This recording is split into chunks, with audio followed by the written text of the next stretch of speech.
your forecast first. Sponsored by Matex Heating, Cooling, and Plumbing. Well, I got for the thick fog out there tonight. All of our cameras here showing up. Not bad in Mattoon or Charleston, but look at the fog here in Springfield. We can't even really see any buildings. Decatur as well. This building literally is across the street, so we're going to take a closer look at that across the street from our camera, and you can barely see it. That thick fog is creating visibilities down near zero in some locations, and that does include places like Decatur, down to Taylorville, and even Champaign. We have really seen a decline in the visibility over the last hour, now down to a half mile.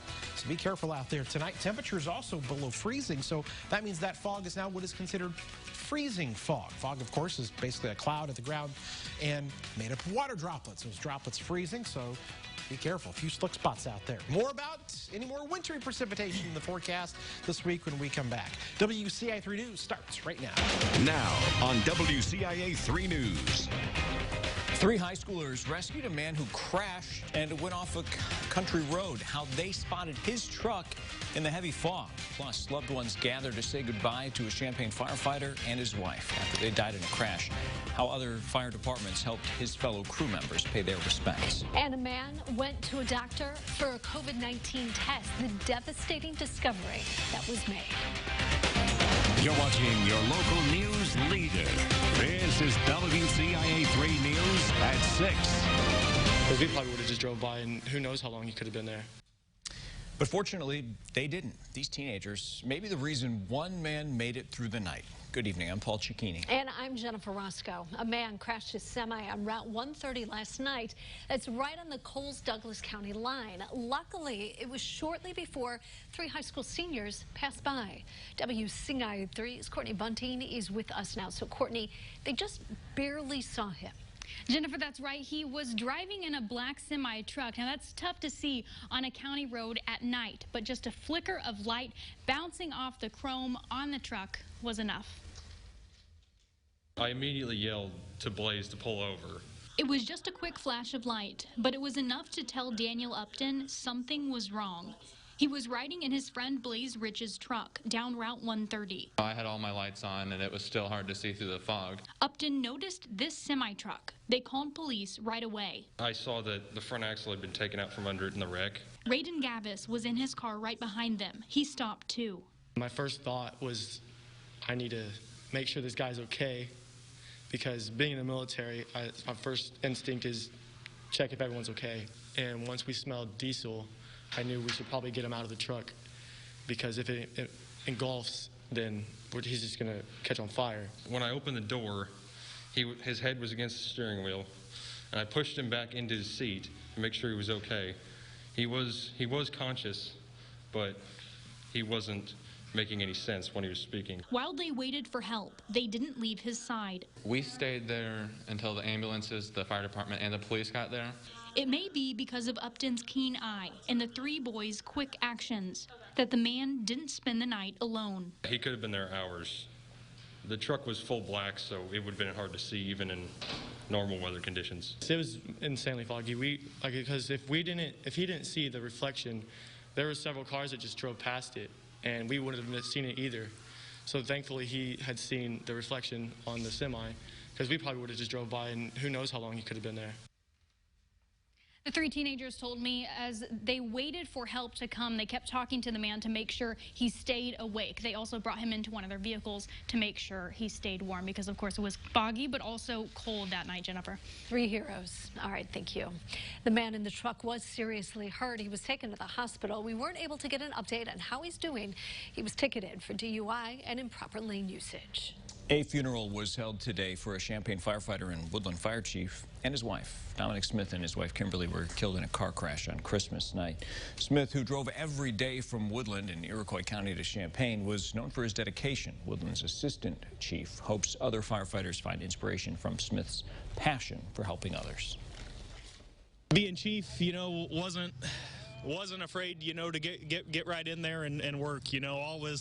Always willing to, show us a better way to do this, or, more than happy to take, a new firefighter under his wing.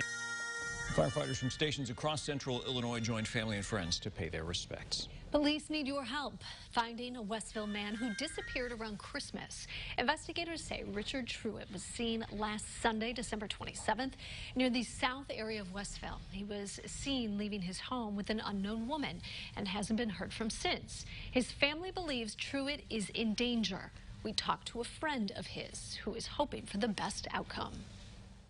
Just as a friend, I hope he comes back safe. I know I spent a lot of time with him when his dad was ill and before he passed away, and he contacted me and we spent a lot of time on the phone talking, and he was going through a rough time there, and you know, kind of wish I had talked to him a little more since then, but hopefully everything turns out for the best. Now, if you have seen Truitt, please call the Vermilion County Sheriff's Office immediately.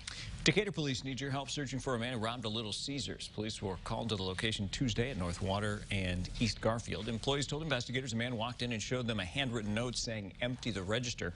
Say he kept one hand in his shirt, making them scared he had a gun. That person then walked out. Employees described the suspect as roughly 5'10" with a deep voice. He had a tattoo on the top of his left hand between his thumb and index finger. If you have any information, you're asked to call police or Crime Stoppers. A family is stunned after a loved one went in for a COVID-19 test and came out not only with a positive result, but a devastating diagnosis. They lost him within days to cancer.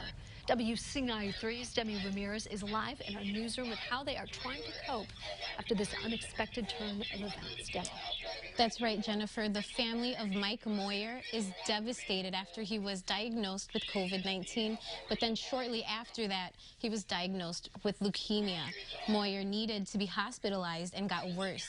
The family started a GoFundMe page and is asking for help with the funeral cost. I spoke to a close friend of the family who says this is a heartbreaking situation. They're devastated. I mean, not only it's Christmas, you know, the holidays, you know, Christmas will never be the same for them. New Year's will never be the same for them. So they're managing the best they can. I mean, under the circumstances, but I just can't imagine what they're going through. I mean, it breaks my heart. It really does. The family is asking for donations of all kind, not just money. Back to you in the studio. All right, Demi, thank you.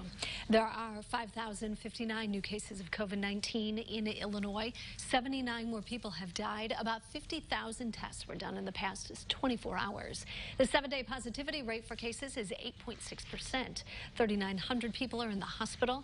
In Region 3, 75% of ICU beds are being used. In Region 6, it's 69%. State Senator Andy Menard says he's resigning from the legislature and joining Governor Pritzker's administration later this month. The Democrat from Bunker Hill has served in the Senate for 8 years. Pritzker says Menard will be a senior advisor on issues including downstate economic revitalization, appropriations, and COVID-19 recovery efforts. We're going to have more details on what Menard's resignation means for the balance of power and a looming tax battle. That's at 6:30. Also tonight, I won our day in court. A last-ditch effort to challenge President-elect Joe Biden's victory. What a dozen Republican senators plan to do this week. Did you get to make any snowballs with the snow we had? Because, man, that was the best packing snow ever. Wet snow like that, you know, just you could really, just scoop it. Yeah, it didn't take anything. You just boom. Hit somebody right in the. Did you hit anybody? I mean. Oh my goodness, in Nebraska. Maybe. Maybe. So innocent. There were no witnesses. Let me tell you, yeah, the Pixar didn't happen, right?